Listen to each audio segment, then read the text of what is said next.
哦，很勇敢。小孩勇敢看病，大人亲一下，来个鼓励。这一种经济类、亲密又甜蜜的动作，家长对小孩男女朋友间每天都要来上一下，加温感情。会，一定会，因为他们太可爱了，很难不亲。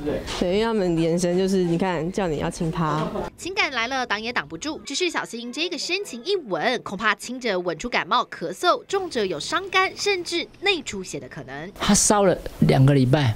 你医院他肝功能一直都有问题，而且莫名其妙，身上有些出疹子，有一些淋巴结肿大。这个 EB 病毒呢，是一个很特殊的病毒，你一旦被它感染之后呢，这个病毒呢会储存在你的体内呢，终身不会消失。EB 病毒俗称接吻病，多透过口水传染，初期症状如同流感一般，有发烧、咳嗽或流鼻水等。唯一不同在于 EB 病毒会造成扁桃腺肿胀化脓，严重时会肿到无法进食、呼吸困难，肝皮也会肿大，且只要染上一次就会终身带有病毒。其实 EB 病毒也是可以造成什么鼻咽癌啦，甚至造成骨髓性的一个疾病，都有一些关联。EB 病毒虽然也是疱疹病毒的一个家族，但是它没有药物可以治疗。目前只能以施打类固醇减轻症状，奉劝大人小孩病从口入，爱的同时也要更注意小细节。记者卢一宏、平宜台北采访报道。